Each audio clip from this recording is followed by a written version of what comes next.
Hi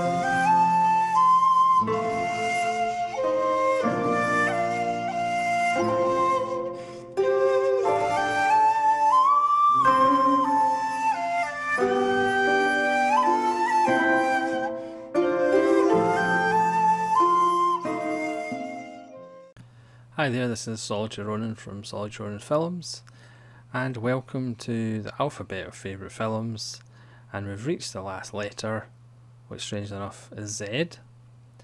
Just want to thank everybody for getting involved with this series, and I'll announce at the end of this video the next series that hopefully will be as interactive as this one has.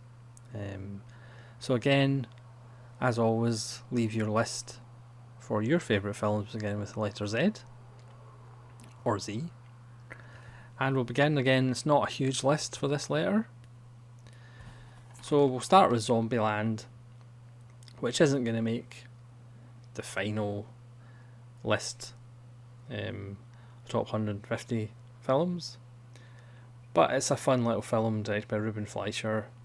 I haven't actually seen the remake yet, the sequel, Zombieland 2 Double Tap, but this kind of breathed life into the zombie film.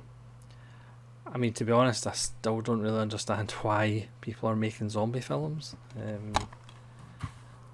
If George Romero realised in 1968 that they'd still be making zombie films in 2020, it is kind of amazing.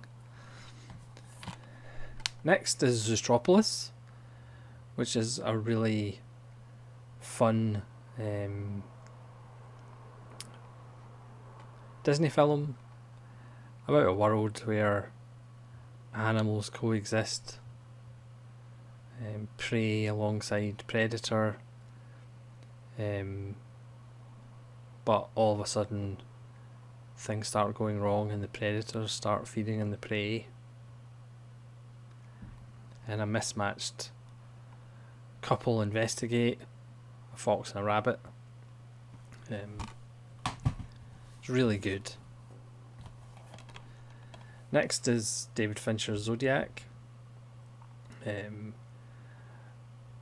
Really good performance by Jake Gyllenhaal, based on a true story. Mark Ruffalo's awesome in it. For a film that has no resolution, the Zodiac killer is never brought to justice or anything. It's still a fascinating, compelling watch, and one of Fincher's best. Also stars Anthony Edwards, Robert Downey Jr. It's a really good film, but again, it's amazing it got made because, you know, there's no resolution, which sometimes for Hollywood films is a bit of a problem. Next is Zapang, which I did a random review on probably my first couple of months doing this channel. This is a bizarre film directed by Kaizo Hayashi from 1992, set in the future, but there's still samurai about. It's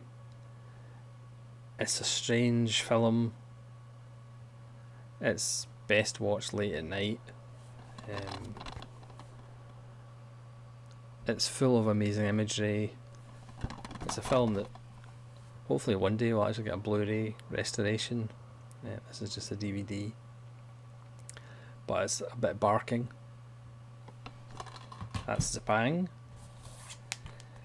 Next is probably the only Z film that might make the top 150, because I'm now going to compel myself to do a top 150 films.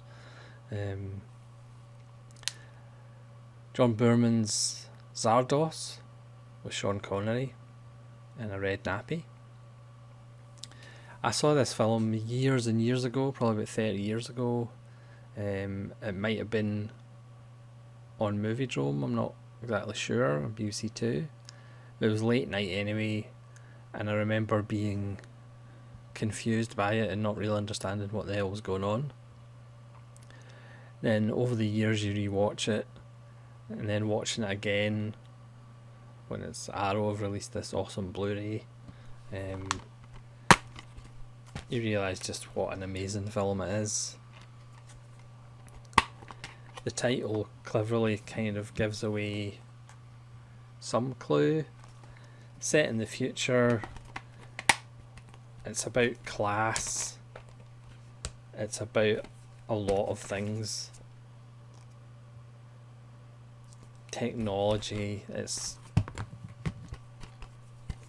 so much going on in Zardoz. You could argue sometimes there's too many ideas going on. It's a visual feast. It might be my favourite John Berman film. And Sean Connery it's one of his best performances. I did do a top 10 Sean Connery films that aren't Bond a while ago as well, and this is one of strange but true, and it just gets better and better through age, I think. Next is Takeshi Kitano's version of Zato, Ichi, which is a bit unusual for him. It's a period piece. There's a huge big musical number at the end, which is quite moving. It's not one of Kitano's greatest films. He has a fairly high standard, but it's certainly one of his very good films, and it's a whole lot of fun. And Kitano stars as himself as the blonde Zato, Ichi, just to modernise it. And then next up is the Zato, Ichi collection. Now, of course, I haven't watched all of these. That would be utterly ridiculous. This is Criterion Spine number 679. And yes, obviously a lot of people would say the Godzilla set has arguably got the most beautiful artwork, but the artwork in this set is redonkulous. It has 25 Zato, Ichi films, and one of my intentions is to go through them and do videos for... There's 25 films on pretty much three films a disc. So my intention is to go through them and actually do reviews of each disc, so of each 3 films. So I've only probably seen about 3 of these, but I am going to make a marked attempt to actually get through them all.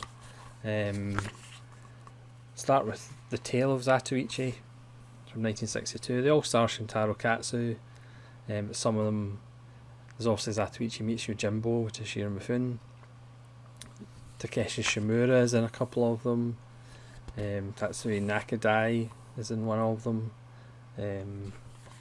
Again, the artwork is just stunning. It's a beautiful hardback book.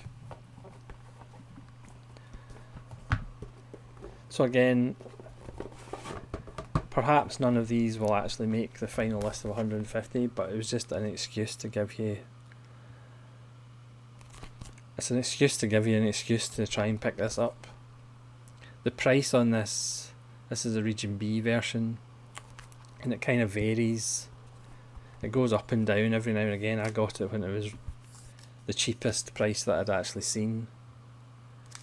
So again, it's pretty much 3 films per disc, but some of these have never even had DVD releases. And again, the colouring and the artwork on these are just stunning. Again, I don't have the Godzilla set,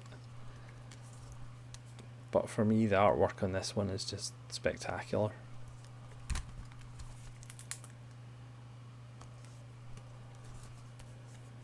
So that's definitely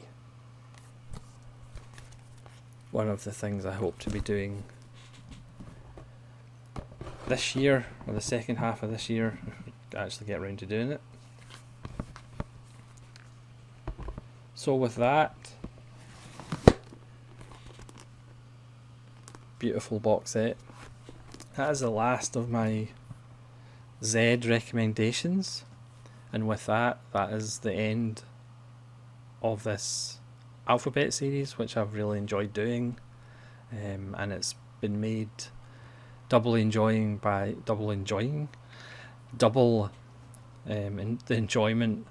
with your comments. So not only will I promise to get through the Zato Ichi set and do videos on them, I'm currently trying to construct a top 150 films, which will be kind of a mix of my favourite and the best. It's always difficult doing favourite films and the greatest films, because obviously the greatest films might not necessarily actually be your favourite film, so it's probably going to be a bit of both. So I'm going to try and do that, obviously not in one video. I might do like 25 at a time or something like that. But as far as an interactive series of videos, I would quite like to start a Mount Rushmore idea, which has been done by other people for other subjects. But I just thought it would be fun to do a Mount Rushmore, and again, that would hopefully be as interactive as this alphabet of favourite films series has been. So it's essentially different subjects, and it will be 4 names. Now, they can be directors, producers, actors, writers, that pretty much are on the Mount Rushmore of this subject. So for your homework, the first episode of the Mount Rushmore series, I thought I'd start with a really easy one. So it's Japan, 20th century.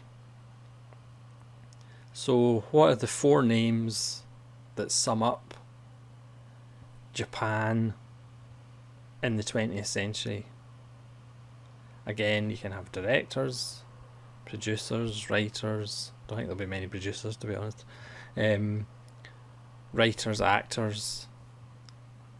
So that's going to be the first episode of Mount Rushmore, Japan, 20th century. So you can get your thinking caps on. Started with a really easy one, and I'm excited already to see what your comments will be and what 4 names you'll pick for Japan in the 20th century. So thanks very much for watching this final episode of the alphabet of favourite films. Again, please leave your list of your favourite films beginning with the letter Z, and hopefully you'll join me for these new series of videos. This is Solitude saying thank you very much, appreciate the support,